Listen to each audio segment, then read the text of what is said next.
it's weird to just spill to the next panel. It's like, just being on the stage and only talking.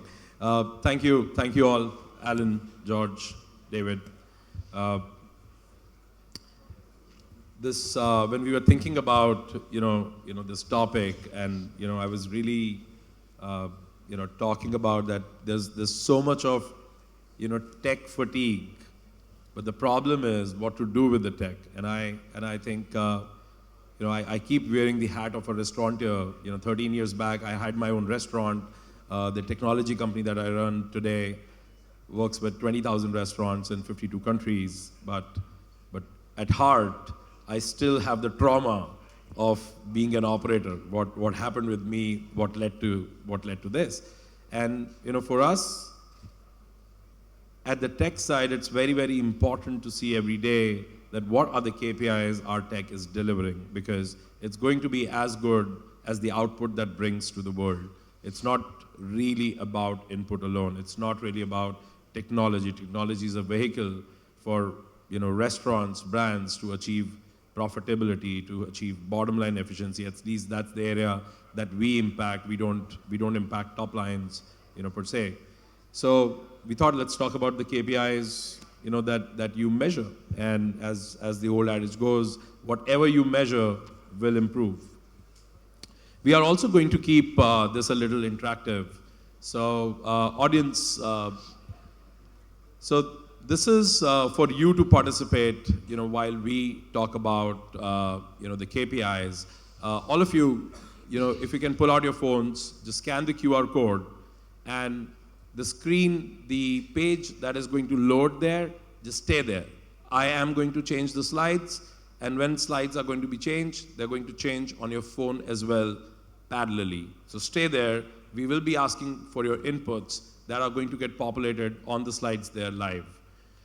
My first question, to you, all three of you, and my definition of this, if you can just take 30 seconds, introduce yourself, and what is it that you do today will set the context, and I'll bring up my question. Yeah, okay. So thanks for having me, first of all. My name's David Owens. I work for Inspire Brands. So we are the principal for 6 international brands with a relatively large presence in the region. So Buffalo Wild Wings, Dunkin', Baskin, Arby's, Jimmy John's, and Sonic. I'm part of the local team based out of Dubai, and we manage the licensees and the relationships with our franchise partners across Africa, Middle East, and the Indian subcontinent. Great. Welcome, David. Thank you. Hi, I'm George Kunapalli. I head the Nando's UAE business. We have been here since 2002 and globally since 1987. We have 21 stores, and I'm delighted to be here. Welcome, George. Good morning. So first of all, thank you very much for the invitation. It's a pleasure to be amongst such auspicious company. So my name is Alan Honan. I hope you can understand me because I'm Irish, so I may need a translator up here for some of you. I'm responsible for international development at Wingstop, which is a US Dallas-based brand. I have spent quite a few years in the business, working in places such as Czech, Poland, Hungary, France, Germany, Spain, and the Middle East. And it's a pleasure to be here. Thank you.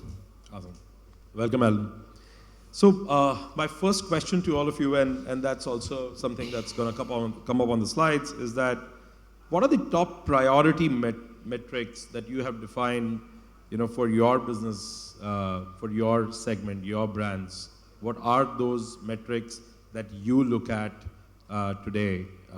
And if measured, that's going to lead to success. What in your respective roles to your partners as well as your business you look at?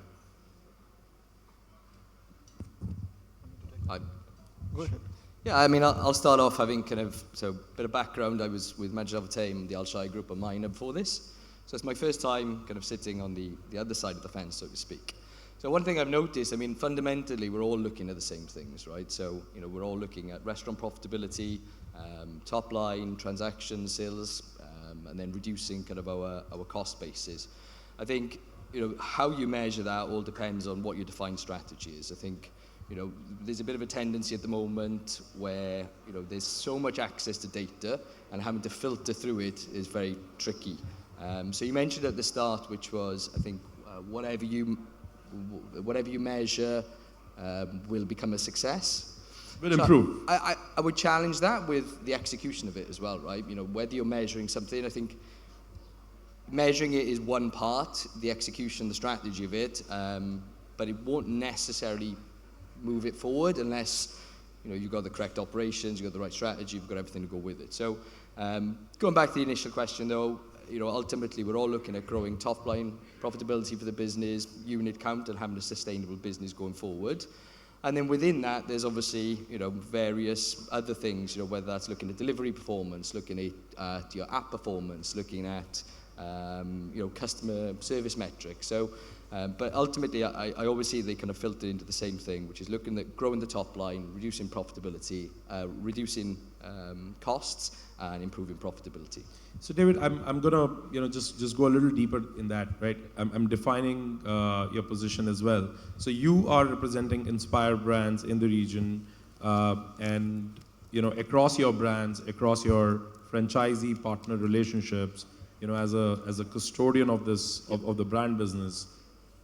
What are the like top two, and you know, at the risk of just making you repeat what you said, what are the top 2 or 3 things? I hear top line, you know, as one, but how much deep do you guys as Inspire brands will actually go into, you know, figuring out the profitability or any other efficiency metrics? Yeah, so I guess it goes relationship by relationship. So whether, you know, every business is at a different stage. So particularly with us, we've got licensees who are at the start of their journey, whether it's brands we've just brought over from the US to here, who potentially don't have the infrastructure in their business to do that data analysis, so we'd kind of lean into them a bit more. And that would be, again, understanding product mix, what we know are drivers of success for the strategy for the brand. So whether that's in Dunkin', looking at, you know, coffee sales per day and how we can drive that transactional habitual behavior. But then we've also, on the other side, got, you know, operators who've been in the region for 40, 50 years who are operating over 1,000 stores. Now, that's very different because their capabilities are, or their, you know, their team structure is far more, far larger than some of the others. And therefore, it's really kind of a collaborative piece where we're maybe giving some experience from other markets of things that have worked well and cross-pollinating some of those good ideas. So yeah, with us, it really kind of depends on the size of the relationship, you know, where they are in terms of their journey within the business, and what capabilities they already have in their business.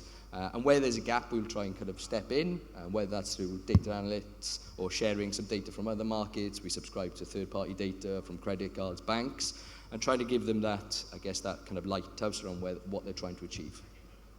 Got it. Some interesting answers that are populating there. George, you represent the franchise partner, not for the Inspire, but for Nando's, right? So what are your business KPIs? What are the metrics that you are worried about or you know, keep a close watch at? So I've got 2 franchisors on either side, and then we are the franchisees, so we have the investment and we represent the brand to the best, in the best manner possible. So we always have this view that you need to get your house in order before you invite guests over. And what I mean by that is you need to fix your costs, optimize your costs, get your main costs right before you start focusing on top line and trying to bring in revenue.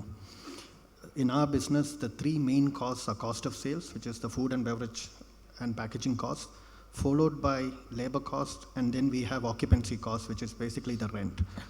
Now, food and beverage cost or packaging costs are controlled by the SOPs or the recipes, and if you have trained staff, you more or less get that right, you get your reorder levels right, you manage your wastages. Then comes if your units are of the right size in the right locations, and are you paying the correct rent, or do you have very good rental agreements. And then you have your optimum staffing count, the correct salaries, the incentive-based remuneration programs. Once you have that in place, Then you focus on the top line, which is via marketing, by making sure that customers have a great experience. And after you've got your top line right and you become profitable, then obviously as an owner-driven business or a business that's focused on being profitable and maintaining profitability, you start looking at smaller cost elements like utility cost. Am I powering up and powering down correctly? Do I need 2 grills? Can I do a hybrid grill? Do I need to operate till 3 a.m. if my revenue generated between 12 midnight and 3 a.m.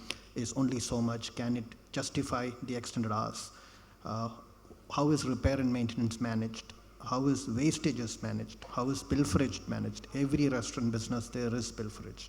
I mean, we can say it doesn't exist. Everybody is honest. The system captures everything, but there is pilferage and wastage in our business. And even if that's 2 or 3 or 4%, it matters because it's a direct impact on the bottom line. So for us, the top 3 costs is cost of sales, occupancy costs, and labor costs. Great. I think that also talks about the, I always say that franchisee partners, are sensitive to the investment that they have made, and while brands are sensitive about the business that they can build. And I think, that's why both sides are important. Alan, you represent somebody who's selling that dream, to the partners. You're the one who's recruiting, partners and not only managing. What are the metrics that you care for? Well, having worked in a category killer of the chicken segment and migrated to a challenger brand, for me, it must be top of mind, which is a function of building the physical availability of a brand and the digital availability, and nestled in the middle is your mental availability, or top of mind, as it were. Our goal is to create brand awareness, and it's a very, very crowded space out there. And, obviously creating an emotional connection between the brand and the consumer. For example, when you think, what's the first car you think of? The first fridge, or, the first, soda, whatever that may be.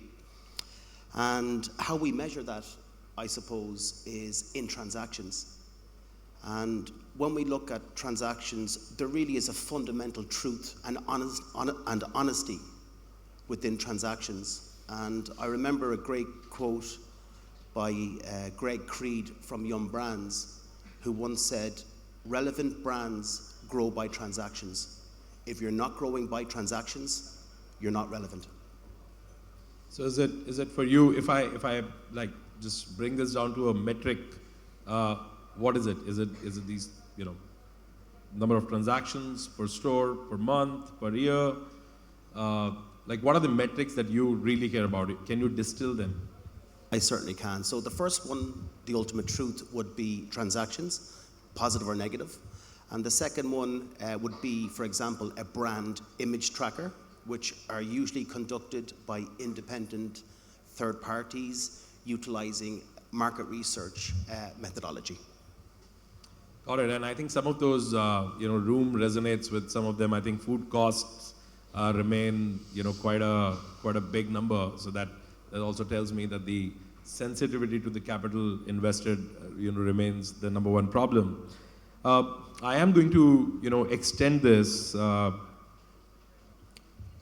and what are how do you measure each of these metrics? Right? You care for them as a separate problem, right? But what are your ways what are your data sources? What are your, and of course, if you can talk about the challenges in that, if any, how do you measure it? Just walk us through that, because I'm sure there are a lot of operators in the audience who can also, probably relate to it and also, get a few ideas.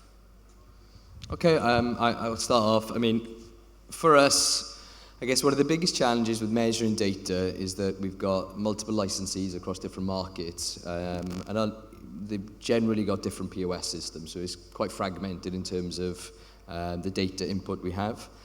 So it's quite manual, so we have a team that will kind of collate. So that's a big challenge at the moment as technology kind of moves forward, and as we're talking about, there is a requirement to have cleaner, better access to data. We're seeing that some of the systems we have are outdated. For our licensees, capital investment on that is hefty, particularly when you go to the larger markets. And we were talking about, I saw ROI come up on the screen there. So, ultimately, kind of go back to it again, defining the strategy clearly before you go and measure that data just allows you to be a bit more razor focused on what it is you're trying to look at, because there is an abundance of data there, whether it is via our licensees, whether Inspire, third parties, aggregators, banks, economic data from the government. So there is a lot that you can kind of get lost in, and ultimately it can be a expensive exercise to put it together in a way that you can read it properly. So getting the strategy right, really understanding, what are we trying to define, what's the needle we're trying to move, and then measuring it, just helps you kind of cut through the noise a little bit.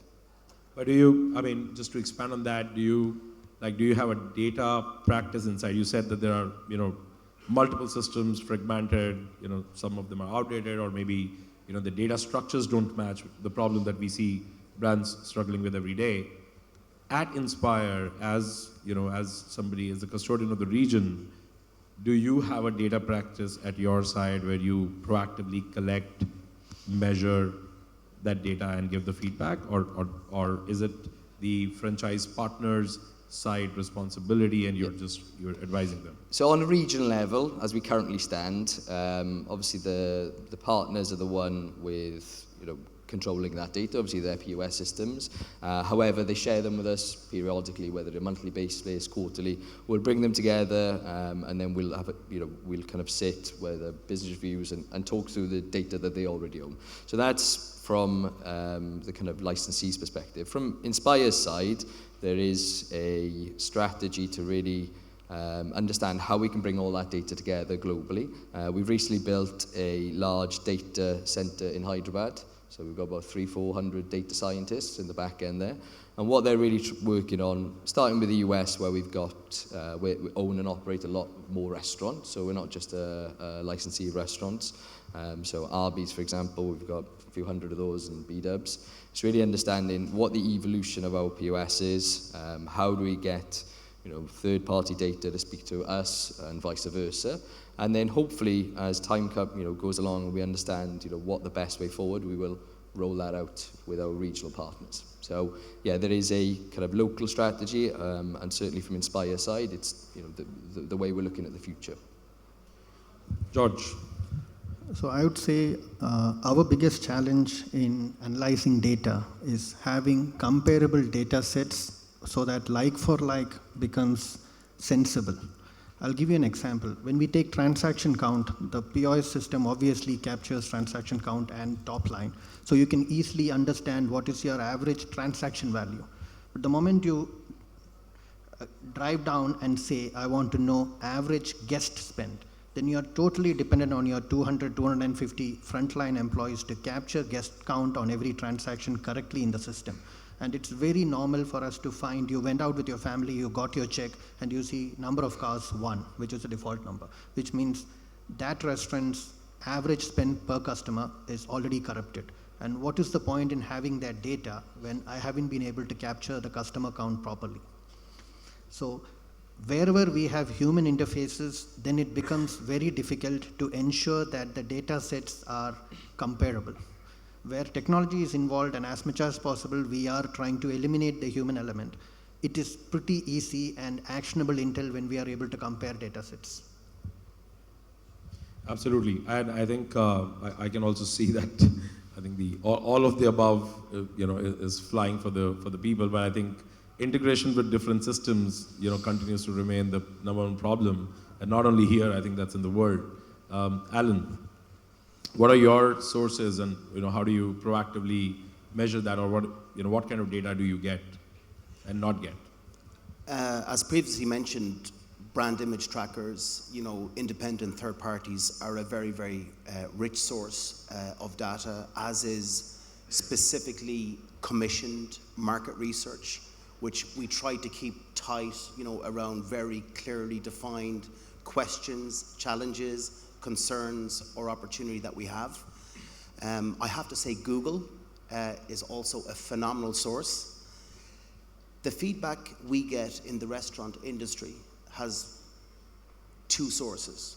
One that we basically ask for, that we go out and solicit that feedback.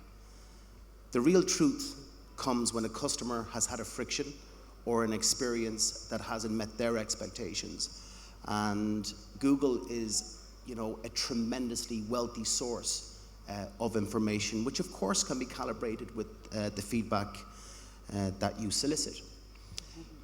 Google reviews, do excuse me, George. Google reviews. Yeah, so I suppose today where we have an abundance of data, I guess as leaders, what we're always looking for and seeking is the insight. I suppose if you look at it in terms of, presenting a hypothesis without data is a hunch. Presenting data without a hypothesis is equally as ineffectual. No, that's great. Yeah. So for us, any vendor who comes to us and says, I can get you this data, if we are not able to take actions on the insights for lack of leadership bandwidth, or it doesn't really add value to the customer experience or allow us to increase sales or reduce costs, we would not implement it. So as a brand, we are very clear that any tech stack that we bring into the system has to either improve the customer experience or help us achieve our financial goals. There's no other reason to bring in any new tech. So we'll give you an example. We recently trialed a software which counts the number of customers who walk past our restaurant versus how many came in.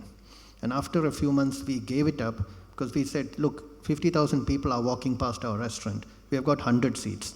And almost all the time, we have customers waiting. So how does it matter if 20,000 passed? Actionable insight, without actionable insights, data is just data. Data is just You don't know data. what to do with it, right? And I think that's one thing. I mean, given in tech, I am tired of hearing in the tech world, not in the restaurant space, where people will keep on telling me, data is the oil, data is the new oil. And there was a day when I asked them that, but how to use the oil? I mean, I really don't know that. Where to put that oil? Unless you tell me that, don't tell me data is oil again. So that's true, George. Building on what you said, Alan, and I'm going to come to you guys in reverse. That's the next one. Can you share some anecdotes where what you were measuring, and what you did with it improved something in the business? Do you have a story or a process or something that you do for every day? How do you use the data that you're measuring? How do you use the insight that you're measuring? Gotcha. So I'll try to condense this as quick as I can. I was responsible for quite a large business in the past, and one of the primary challenges we had was a very, very high percentage of frictions in our dine-in and takeaway business. It was approximately 29% of our dine-in takeaway orders either had a speed of service, an accuracy, or a quality issue. So like anyone inspired by lean management, we did a process called Genchi Genbutsu, which is Japanese for go and see. And after arriving at the restaurant, I noticed two things. The first thing was cashiers speaking their second or third language to consumers speaking their second or third language, wearing masks, recently hired, which I think we all understand it's not a recipe essentially for efficiency. And in that very, very same restaurant, we had an abundance of order kiosks, which were processing at the time approximately 3% of the transactions. When I asked, why are we not using the kiosks? Usual, they don't work, customers don't want to use them, you can't exchange water for this, you can't get change, they're not reliable, a litany of reasons. So essentially based upon this insight, we redeployed the cashiers from behind the counter, where they were experiencing long periods of boredom, punctuated by moments of terror at peak time. We brought them into the front of house, we stationed them at the kiosks, and actually started educating and changing the customer behavior towards guiding them through the kiosks. And to cut a long story short, we saw probably 2 or 3% was our frictions from 30%. The guest check went up by $1.30, but more importantly, we were able to redeploy and utilize labor, previously leaning, not cleaning, into the expedition part of the business. That is brilliant. George. So one of the areas where we have been active is we are a predominantly dine-in business where 75% of our business almost comes from dine-in customers, and we still do deliveries, but there are certain restaurants where deliveries are almost 50% of the revenue. And many of you are familiar with turnover rent, where if you exceed a certain revenue, the landlord charges you an additional rent component. So we analyze where those deliveries are coming in from, and between two restaurants, if we can strategically place a dark kitchen, we may be able to stop paying the turnover rent to either of the landlords, because why am I paying you rent for a business that is not dependent on the footfall that you're generating for me in the shopping mall? Now, current lease agreements do not allow you to differentiate between delivery revenue and dine-in revenue, but through data analytics and working with our aggregators, we are able to strategically place dark kitchens in locations, so by we can redirect the business which is going into a mall-based restaurant into those dark kitchens where your unit economics makes far more sense. Yeah, I think unless somebody gets the idea of the delivery revenue being marked as a part of the agreement, but that's a great one. Yeah, so I'm running out of time, so I'll try to be quite quickly. I'll speak from Inspire side. I think where we currently seeing the most success, we're in growth mode at the moment, trying to bring some of our American brands globally, so whether that's the region or APAC or LATAM.